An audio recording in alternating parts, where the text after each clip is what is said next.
Welcome everyone. My name's Emily Lees. I'm an autistic speech and language therapist in Manchester. I'm really grateful for this opportunity because it's the one topic within speech therapy that I'm most passionate about, and I think is one of the most talked about really in our autism world. So, right, here we go. So I publicly campaign for the eradication of social skills training. And so my talk today, which is a bit of a mouthful, is performing neurotypical social interaction harms autistic people.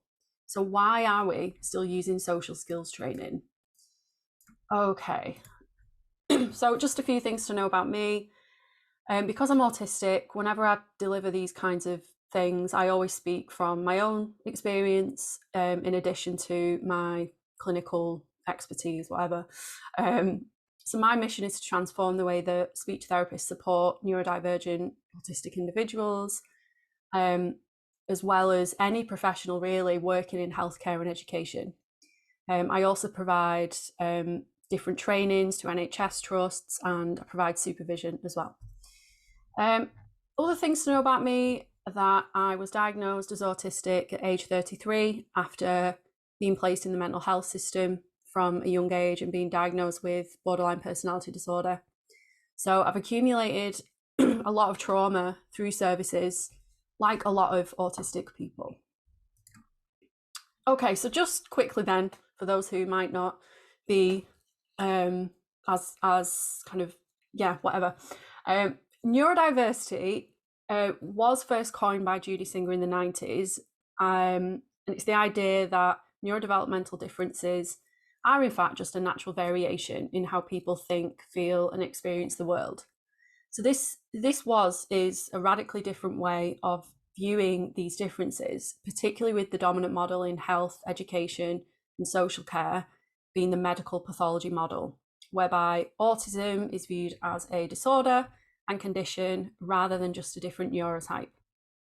So the term neurodivergent and neurodivergence were coined in the year 2000 by advocate Cassian, I don't know if I'm saying that correctly, who is neurodivergent themselves.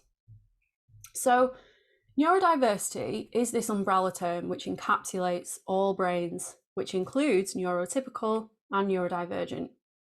So neurotypical then is the brain that follows the typical cognitive sensory language development with no neurological differences. Neurodivergent then refers to anybody who does not follow this typical development, and so they diverge from those norms that society is deemed as a standard. So common types neurodivergence are obviously autism, ADHD, dyslexia, dyscalculia, learning disabilities, even now within the speech therapy world, things like stammering.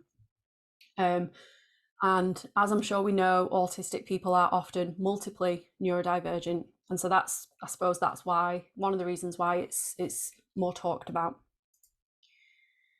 Okay, so just to do a quick overview of autism, what it is and what it isn't. Remember, if we consider the historical context, autism was once viewed as a form of schizophrenia, and also caused by a cold and detached mother.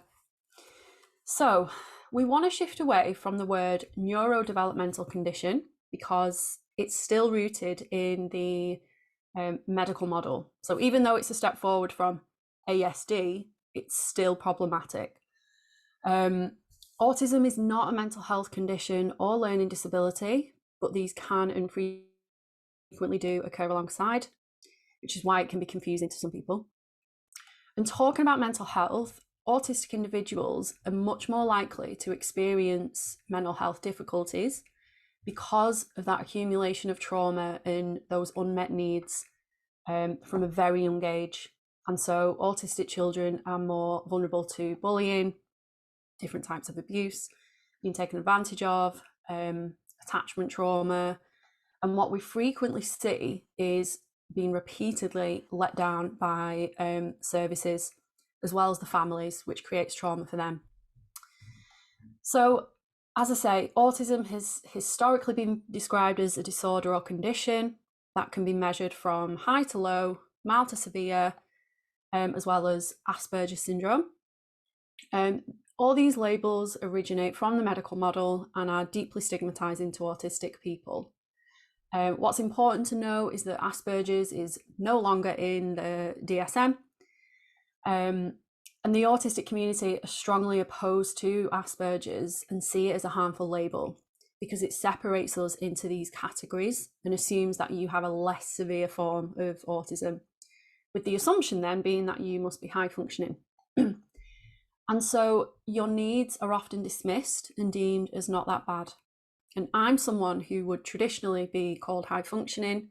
As you can see, I can speak, but a lot of this is, not a lot of it, but some of it is masking. I'm very anxious, but you probably can't tell because I've mastered the art over the years. So yeah, a lot of autistic people have been conditioned to mask, and professionals and services haven't taken my difficulties into account because I come across as fine, so they don't see that I do need support. And for me, whenever I walk into a medical appointment or mental health appointment, it's just this automatic facade that I put on. Even though I might be struggling that day, it's an ingrained response. And so I often walk out of that appointment like really frustrated, going, they've ignored me. So people don't often see the sheer volume of struggles that this high functioning person has. And so they're denied supports. And due to my own internalized ableism, it adds an extra layer of feeling ashamed for asking for these as well. So when I was at university, the disability learning support team, they often ask me, okay, what things would make your learning easier? And even though deep down I kind of knew what things they were, I was too afraid to ask because I thought I was either too much or that those supports would be rejected. So the other reason is these labels are very misleading because, as I've just kind of talked about, our needs can fluctuate daily, hourly, weekly. So on a good day, I might be able to manage my sensory difficulties by wearing my ear defenders, avoiding the supermarket at rush hour, being able to access, my self-regulation strategies, spinning in my chair, eating my safe foods. So I at least have a chance of staying regulated and emotionally well through these supports. But let's say, the next day I've not slept well, and insomnia and fatigue are a huge, it's a huge basic need for me. And if I've not slept well, it completely throws off my day. So that day I might have a medical appointment and I have to sit in the waiting room where the lights are too bright, it's too hot, I'm sweating, people are talking, and because I'm not wearing my ear defenders, it's, that auditory sensitivity is just building and building. And because of my own internalized ableism, I feel like I can't even advocate in those moments sometimes and say, actually, could I'm just going to go outside, could you just let me know when my appointment's ready? So if I go into sensory overload in that waiting room, I will mask it, but it also means that because I've masked it and because of just the bombardment of stimuli, for the rest of the day I might not be able to function. So that's the challenge, that's the problem with, labels like high functioning. And similarly, the term low functioning is deeply dehumanizing. There's times in everyone's lives where they might need support for they might have high support needs. Even for neurotypical people, when they are ill, often you can't do the things that you might have been able to do when you weren't ill, but we would never say that you are low functioning.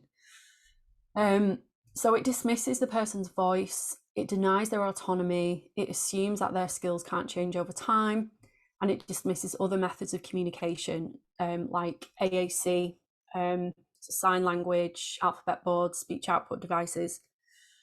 So this is all rooted, and those kinds of communicators are often deemed as low functioning. And it's rooted in this societal bias that speech is at the top of the hierarchy in terms of successful ways to communicate. And yeah, hopefully by now we know that the community generally prefer autistic person rather than person with autism. So that's kind of just the quick intro. So I'm going to jump into all the social skills now. So to understand how we've got here and how we've arrived at social skills training, we need to look at what is taught on our degree programs, and not just for speech therapy, but occupational therapy, psychology, teacher training. And this is important because we only know what we know. And if we are taught that autistic people have social impairments, then that's going to be the approach that we adopt. That's going to inform us of our practice. So we're fed these narratives and we're not taught how to critically analyze the theories or the research. So here are some snapshots of what I was taught about autism on my course. And this was 2018, but I'm pretty sure this continues to be taught. So these are some of my actual lecture notes, which, by the way, at the time, I 100% believed. I came out of university believing this stuff. And I brought these things into my own practice. So we have lack of theory of mind, lack of world knowledge, lack of exposure of grammar. We have high functioning, low functioning, social deficits, restricted repetitive patterns of behaviour. Girls have better social interaction than boys, lack of social cognition, executive function, dysfunction. And then if we look at the interventions, we've got PECS, Lego therapy, intensive interaction, in brackets for hard to reach pupils with low verbal skills. Lovely. We have PACT and social stories. So it's no wonder why so many professionals leave university and embark on their journey, bringing this into the practice. Because if this is the narrative that we've been fed, it's also no wonder that parents and school staff will come to us asking for social skill interventions. And we don't question this information because at that point we're a student. We put our lecturers and the academics on this pedestal and just assume that they know everything. And we just don't question it because, I was extremely intimidated by my lecturers and speech therapists who've been practicing for 20 plus years, right? So this is the systemic problem and why we need an overhaul of what we're taught on our training. Because the longer this continues, the more professionals that are going to be going out into the world recommending this stuff. And I see it as a form of brainwashing, really. And in order to effect real change, we need to unbrainwash or whatever. We need to just deconstruct this whole system, basically. So I'm just going to go into some debunking some myths and pull apart some of this best evidence for social skills training. And to do this, we have to address theory of mind and challenge the myth that autistic people lack empathy and have this mind blindness. So theory of mind is said to be the ability to put yourself in another person's shoes. So this study by our not so favourite person, Simon Baron-Cohen, carried out a study in the 80s called the Sally-Ann test. So this, for me, and I'm sure for many others, is one of the most harmful pieces of research to have been produced about autistic people, and has sparked off decades of false narratives, which has really influenced how society views autism. It's led to the therapies we use to improve autistic children's social cognition and impairments. I won't go into details of the test because, it's a bit boring, but if you're interested, just do a Google search. So basically, Simon Baron-Cohen and his colleagues concluded that autistic children failed this test and that the typical children mostly pass this. Therefore, their findings were that autistic children must lack theory of mind and is what contributes to those social impairments. So those are the results. So what are the fundamental flaws in this piece of research? So one, the study sample size was ridiculously small. There were 20 autistic children, 14 children with Down syndrome, and 27 neurotypical children. So just on that basis alone, it doesn't provide strong evidence for its conclusions. And by the way, they actually write normal to refer to the children who were neurotypical. The second reason is that it excludes neurodivergent children because it's based on typical cognitive, sensory, attention, and language development. Therefore, children with these differences in those areas could easily fail the test. And this is because, just speaking more from like a language processing point of view, it requires you to understand a sequence of events, which, by the way, involves a lot of complex processes in itself related to working memory, receptive language, understanding various question types of different complexity, being told spoken information and being able to retain that information for a short time. Or if you have attention differences, then you could easily fail the test. So a child with ADHD could easily fail this. The third reason, any child with anxiety or sensory distress could impact on their ability to actually engage in the study itself. So, for example, what if the child was being triggered by the lights in the room, the coldness of the chair or the floor? What if Mr. Simon Baron Cohen was talking too fast? He was too loud. So the test just doesn't consider all those variables, really. Number 4, autistic people tend not to do well on false belief tests, so like those deception tasks. Number 5, which I've not put on, is it draws conclusions based on the researcher's experiences of the world. Therefore, it's designed by neurotypicals for neurotypicals.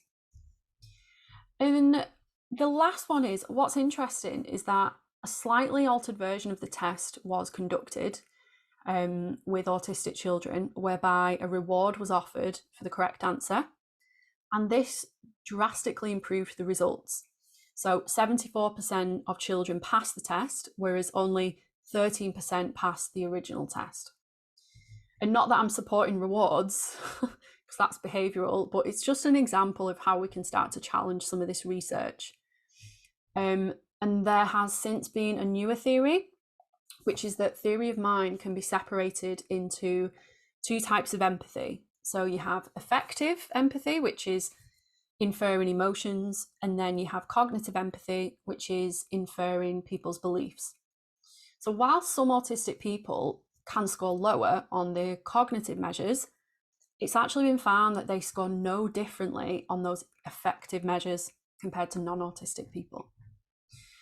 So with that info dump, it doesn't draw strong conclusions, and this is where we can start to consider the double empathy problem, because we now know that when you have a neurotypical and a neurodivergent person interacting with each other, they've got completely different experiences of the world, meaning that because they've got different neurologies, their attention and communication styles are totally different. So they're going to have these difficulties in understanding each other.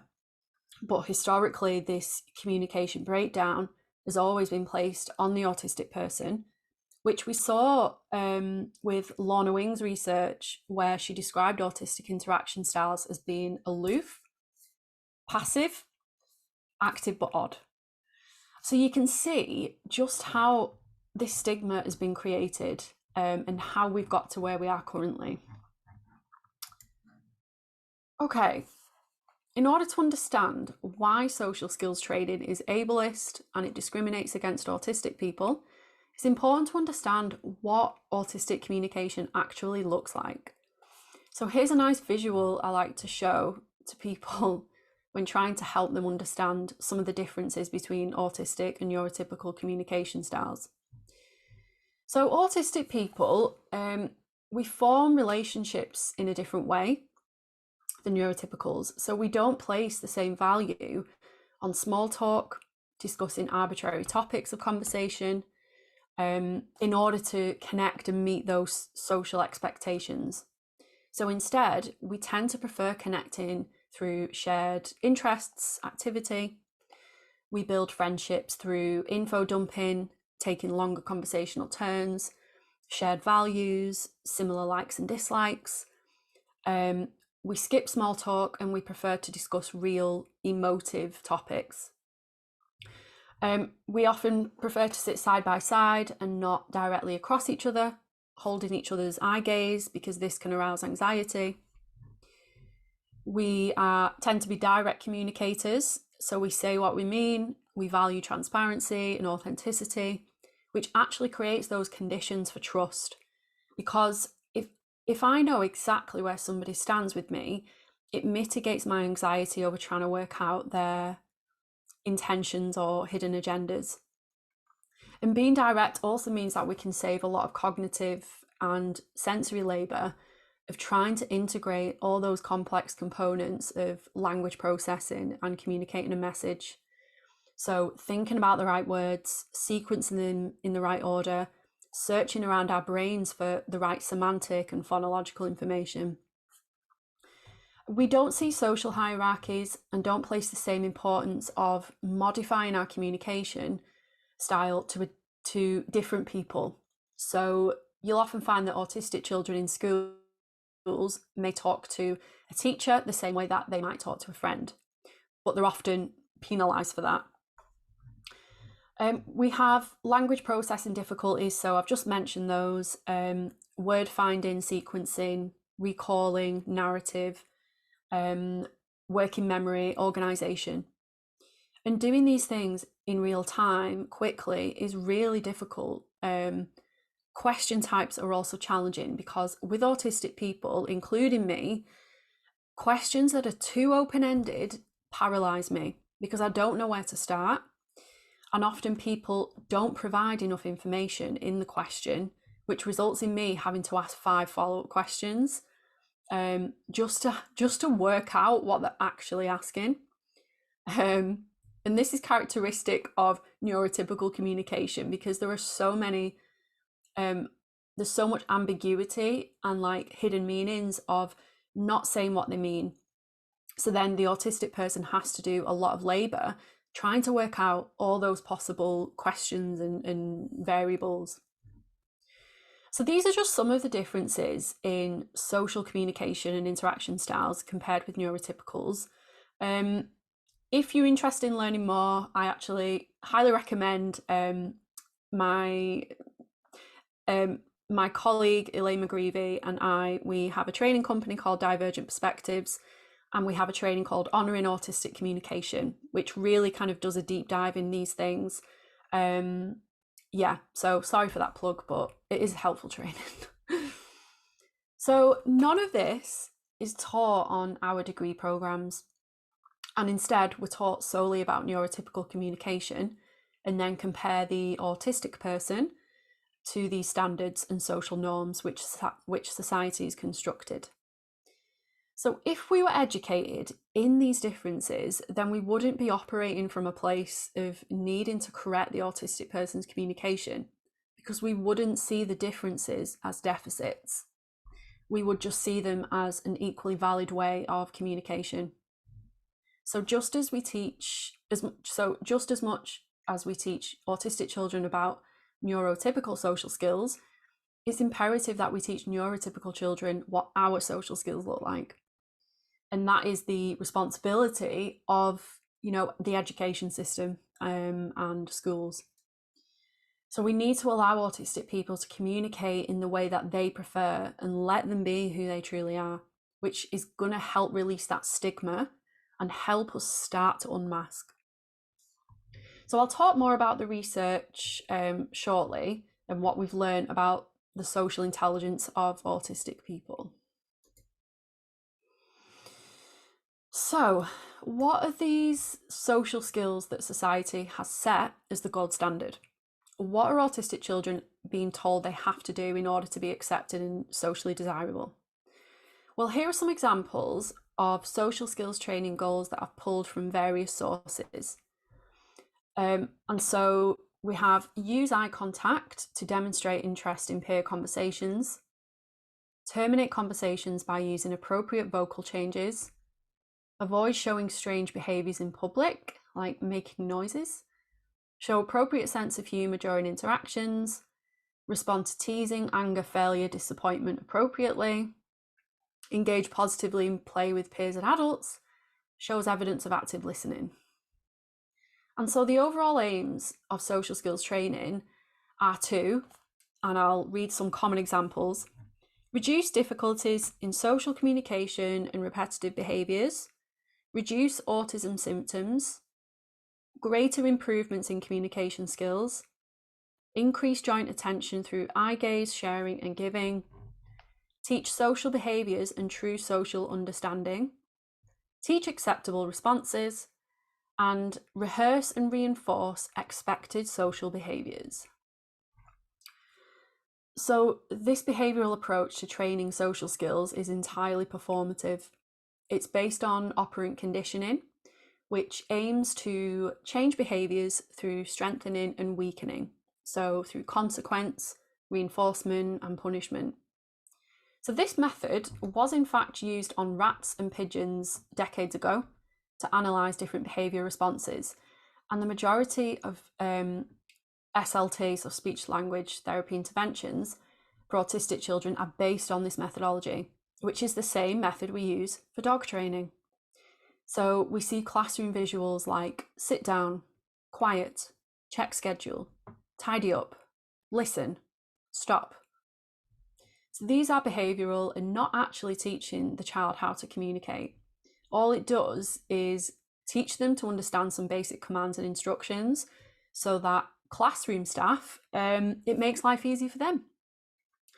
And so the dominant approach in healthcare and education is teaching children compliance and coercion, which we see in so many other tools like social stories with language like, I will listen to my teacher, I must not interrupt. We have something called sabotage, which is a technique of deliberately causing frustration in the child in order to get them to perform a communicative act. So, for example, withholding a biscuit until the child says, biscuit, or can I have a biscuit, or reaches for it. So training children like dogs, I don't have to tell you, it's extremely harmful. But the problem is that we've been taught these things and don't even pause to question them. We don't question how ethical it is or how it doesn't uphold somebody's dignity. It's also not helping the child develop the language skills in a rich and meaningful way. And it doesn't help children spontaneously communicate when they want and how they want, other than requesting. And social skills are also culture dependent. And so I lived in China for a while, and it would be socially appropriate to spit in the streets, slurp food audibly, talk at a loud volume, because linguistically, Chinese languages are tonal languages. So it involves varying tones to convey meaning, which we don't have. So we don't have to do like rising, falling tones to convey the meaning of what we're saying. So in Western culture, speaking at a loud volume is considered rude and inappropriate. There are also differences in speech sounds and phonemes in English and Chinese languages, which also has an impact on this perception and bias of the listener, because certain languages in the world will sound softer or harder. And so the whole concept of social skills is entirely built on a specific set of standards which actually exclude lots of different groups of people, not just autistic. There's a lot of racism and ableism rooted in speech and language therapy. And then something else I just want to mention is this phrase, behaviour equals communication. And I feel like it's very relevant because this embeds itself into speech and language therapy and how we're taught to support autistic people. So it's a commonly used phrase that we've been hearing for a long time. I also used to use this myself until I knew better. So the problem is that we can interpret a behavior, but we might not be right. So we can make an assumption and then try to change that behavior by selecting supports. But the problem is that we could be selecting the wrong supports because we're interpreting that in a certain way. So an example might be, you have a child who is sat on a chair and they're rocking back and forth and they might be screeching. An adult might perceive that as the child becoming overstimulated, and then they may they may try to move that child away from other children in fear of this becoming an incident. But this child might not be dysregulated. They might just be self-regulating and expressing an emotion. Or let's say that the child is becoming distressed and we think of what strategies would help them. So we might think it's best to leave that child alone and calm down. But this child might be too young and not have those language skills or self-regulation skills to calm down themselves. And so they may need an adult to help them co-regulate. So they may need you to come closer in proximity or, offer them a weighted blanket. But because the child can't tell us what's wrong, we essentially just make a best guess. And we could end up just distressing them even more by not giving them what they need. And that's just more trauma. So this is the same mindset we use in creating social skills training, because we think it's going to help them, when in reality, it's far more damaging. So when I write recommendations in my reports, I always make a statement to say that social skills training is not recommended due to the harms arising from masking. I'm just gonna have a drink and check the time. Okay, cool. So there is no strong evidence that social skills training is effective. None. So we've been fooled into this belief that it's evidence-based and is an effective form of improving communication. We've been led to believe that there's this one right way to interact and it's helping the autistic person cope with the real world, because that's what we've been told. So our outcome measure might show an observable change by the end of a therapy block, but what this doesn't take into account of is that this change is likely a masking behavior. And so they might be able to perform a set of social skills, but it goes against our natural states, our natural communication styles. But to the clinician, they can say, well, the interventions worked. But their anxiety, their self-esteem, their authentic communication style has been disregarded. We also know that there's a lack of generalization to everyday interactions. So generalization is basically the term for you practice a skill in one context and then hopefully it'll happen in all the other contexts. Now we know that with autistic individuals, there is a lack of generalization. And so it was highlighted in a Bellini et al. Study in 2007. They reviewed 55 studies of school-based interventions, social skills interventions, and they found that there was minimal effectiveness. And these findings were also confirmed by Howlin, who wrote, "Few social skills programs take into account the dynamic nature of social interactions." A randomized control trial was done in 2015 as well, and compared two social skill interventions in clinic-based social skills groups, and they found that they rarely generalized to real world contexts. And one of these reasons, which I kind of described earlier, is that real life interactions have too many variables that you can't control for, and they rarely go the way we plan them in our heads. And so practicing these social performative behaviors in an artificial way, that's all that social skills training does. So what happens when the autistic person maybe is at the GP surgery and the receptionist asks them a question, they talk too fast, too quiet, and then they throw in another unexpected question. Well, this prepared script that I have in my head goes out the window and completely throws me off, and I'm paralysed by fear and confusion. And because I'm anxious, I lose access to spoken language. So I'm just stood there going,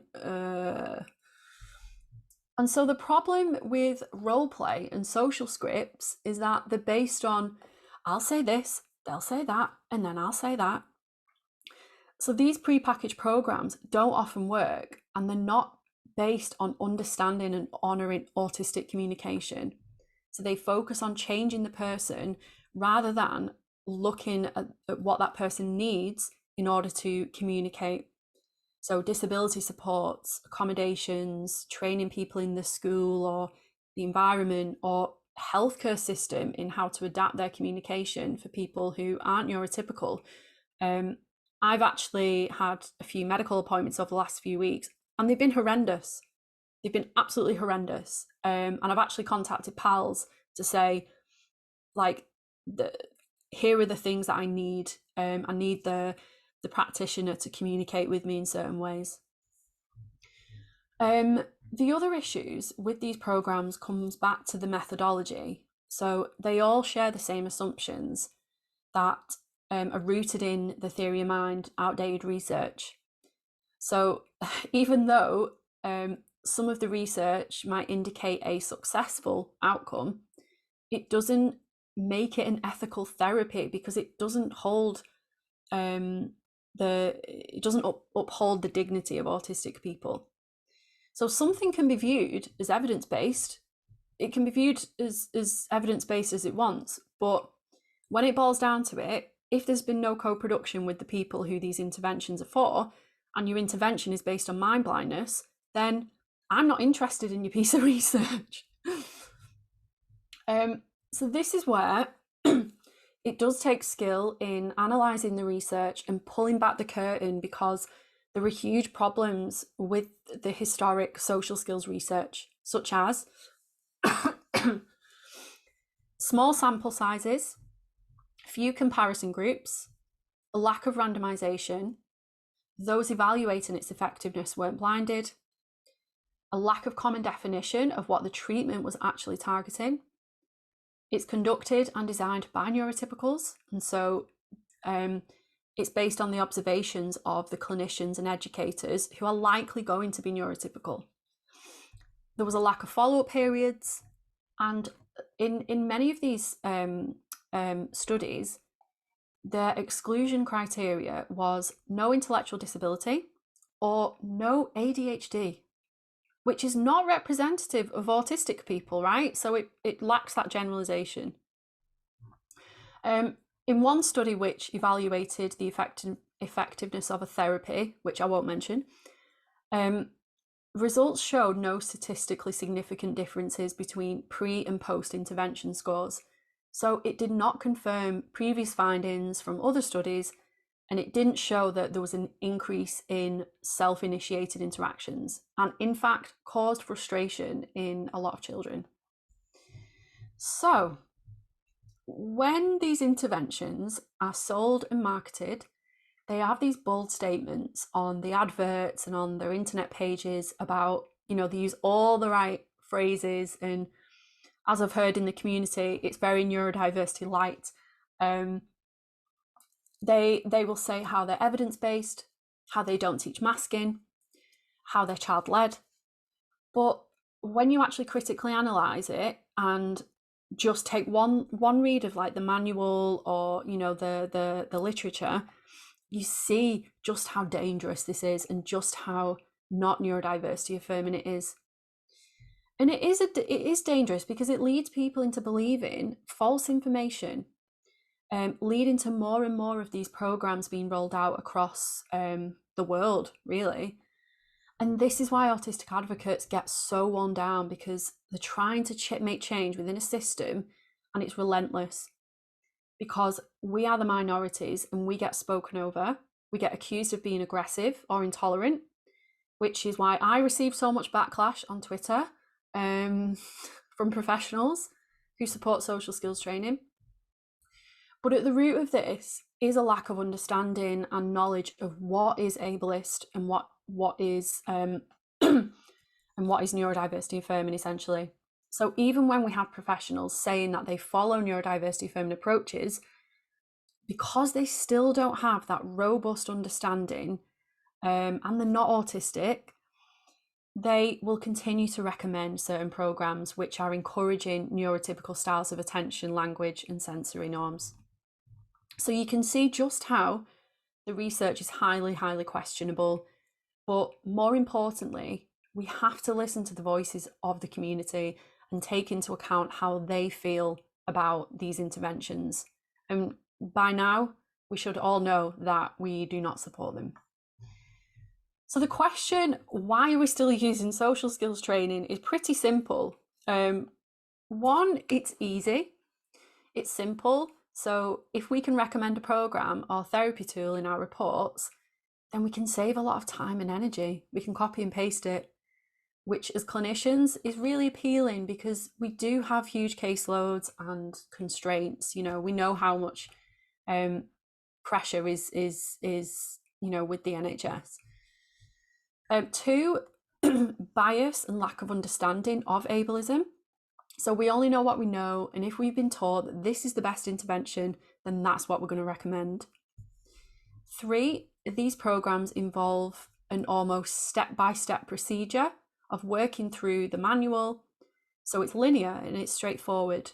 It means we can simply look at a section in a book and photocopy it and take it to a session, which is much easier than actually sitting down and thinking about what this person needs, what their strengths are, what tailored individualized supports they need, how we might need to adapt what we do in the session or in wherever we are to ensure that we're considering neurodivergence and trauma into the session.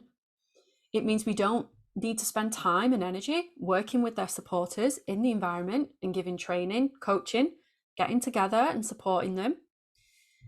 And four, social skills training is a multi-million-pound industry. And so the people designing and publishing these programs are going to be marketing these and selling them as much as they can. So that's that info dump on that slide. Let me check the time. Okay. What are the harms of social skills training? Okay, so let's just talk about the actual harms. One, they discount autistic communication styles, which means they invalidate and stigmatize the autistic person's natural, authentic style of communication. And what's the harm of that? Well, it leads to shame, low self-esteem, because the unspoken and spoken messages are the way you act is wrong. How you dress is not professional. You should have grown out of that by now. The way you eat is strange. If you do that in public, you're going to attract attention. It's no wonder if you wear that t-shirt, Emily, there you're gonna get teased. Stop going off on tangents. Get to the point. Don't interrupt. Wait your turn. It's rude to stare. So imagine having these spoken messages being said to you repeatedly for years. So it's no wonder autistic people live with such shame and rejection on a daily basis and accumulate all this trauma. Two, they are ableist. So they're based on the social skills of neurotypical people who have a completely different neurotype, which healthcare professionals get so hung up on, in terms of milestones and stages. They have this urgency about the child reaching certain developmental milestones. And if we think about tone policing, because in the context of how autistic people communicate, it's when a neurotypical person criticizes the way a autistic person speaks. And so they might say something like, "That's not polite, you're being too blunt." The reality is it can be exceptionally hard for an autistic person to integrate all those complex components of communicating a message. So all the language processing things that I mentioned earlier. We're also trying to react and process to sensory stimuli, manage the other person's cues and feelings because we're people pleasers, staying regulated, dealing with social anxiety. And so everything I'm describing is ableism, and it oppresses autistic people. So ableism then creates internalized ableism, which is when the autistic person internalizes the messages that they absorb from a society that is constantly pointing out what's wrong with us. And for me, this is the most damaging aspect of ableism. And as much as I work hard on challenging my own internalized ableism, it's really, really difficult when you've lived with it for so long. So I still get messages in my head like, don't be needy, don't be a problem, you're a burden, don't make a fuss, just nod and smile, just ask for what you need, come on, stand up, just say it. No, I can't. You know, I have arguments in my head. Yeah, I'll skip that bit because I'm running out of time.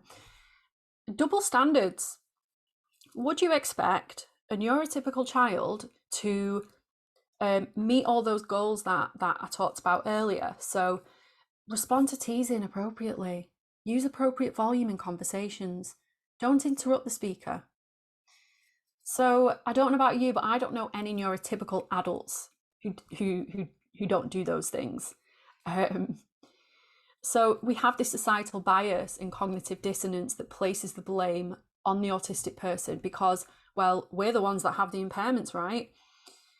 And so it perpetuates the stigma of autistic people, and it reinforces society's attitudes that we are inferior and less than. They cause masking. So we know that masking is when an autistic person defaults to survival mode to self-protect. We know it starts from toddlerhood, from a young age, as a response to the social environment that we're in. So we are conditioned to the way we move our bodies, the way we speak, the way we act, the way we pay attention is wrong. We see this in education where we see play goals, attention building programs. So as the child gets older, we see them being taught to rehearse social scripts, make eye contact. They're assigned neurotypical buddies, which for some reason is this acceptable, nice thing that a lot of speech and language therapy thinks like, okay, we'll assign them a buddy. But it's incredibly condescending because it's forcing a child to act like your friend when they're not your friend. Yeah. And so I was conditioned to mask from a young age, and it was a good strategy at the time because it helped to keep me safe. And my amazing brain thought, well, that's a really good survival strategy. But what we don't see is that lifetime trajectory of doing that has massive damage. So when you do this for years, it leads to burnout, sensory overload, self-harm, social isolation, unemployment, poor self-esteem, shame, anxiety, depression, and suicide. So the labour that goes into performing these neurotypical social skills accumulates fatigue. And so over the years, for me, I get a lot more drained quickly from interactions. And it takes me longer to recover kind of days after it. And so we've now learned from a lot of research by, Kieran Rose, Amy Pearson, Cassidy et al., Danielle Miller et al., Richards et al., list goes on. We've learned now just some of the damage that this has. And so this is serious. And it's why I am unapologetic about campaigning for social skills training to be abolished. Okay, so it is the last slide. I'll try and go through it quick. So what is this neurodiversity affirming research? Well, I've just mentioned some, but what contemporary evidence do we have that doesn't support the use of social skills training? Why is it not needed? So we now have strong evidence that shows autistic communication is just as effective as neurotypical communication. And on here, I've just listed only some of the research. So what we know is that autistic people communicate better when they're with other autistic people than when they're with neurotypicals. And we know this from research by Kasari et al., Damien Milton, Catherine Crompton, Morrison et al. So there's this diversity in social intelligence that historically has never been recognised. We also have a really interesting paper by Gemma Williams, which is really exciting for speech and language therapy. And it's on the so-called pragmatic language impairment in autistic people. So she addresses this theory that autistic individuals have pragmatic language impairments, and she highlighted the need for research which studies autistic pragmatic language development, because the research so far has just been on neurotypical development. And so why this is exciting for me is because this challenges some of the diagnostic labels that classify autistic children as having a language disorder or social communication disorder, because they're based on an incomplete theory. Because if neurodivergent brains don't follow neurotypical language development, we cannot and should not assume that they have impaired language. Full stop. And this is the problem with standardized assessments and the medical model, because the takeaway is that they are not standardized on autistic people, and then they place value judgments onto them, resulting in all these deficit-based therapies and diagnoses. So we also have the theory of monotropism proposed by Murray, Lesser and Lawson, which theorizes that autistic people's cognitive style of hyper-focusing on one thing or a select few things is not that we have rigid, inflexible thinking and poor attention, but that we have difficulties shifting our attention to other tasks and topics that are maybe less interesting. And this is why I struggle to stop and start a task and I can get stuck on certain things, because my brain and my body become so focused on that thing that if somebody tries to shift my attention, I can become really agitated and irritated and impatient. And this is why the common strategy that we see in schools of overfilling visual schedules, it can be highly distressing for a child, because that constant stopping and starting of activity goes against their monotropic flow, which then results in meltdowns. So this is why we need an overhaul in how professionals are trained in supporting autistic children in schools and not placing the blame on those children. We need to be saying the whole structures and systems need to change. So we're slowly starting to build a strong evidence base which looks at the role of the neurotypical in the interaction with an autistic person. And the most obvious piece of research is by Damien Milton, the double empathy problem.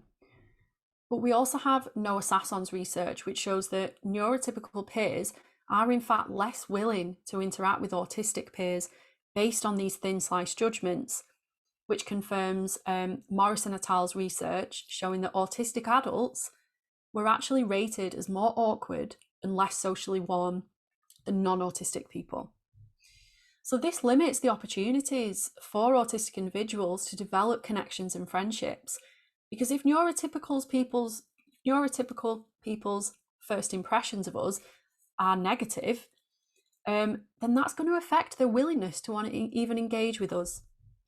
And what we know is that even when autistic people try to perform these social skills and mold ourselves into these neurotypical standards, they still sense that there is something different about us intuitively, whether it's our subtle body movements, neutral or exaggerated facial expressions, the way we dress, our interests, the way we walk, our levels of eye contact. People will unconsciously pick up on these things no matter how hard that we try to come across. So that's kind of it for me.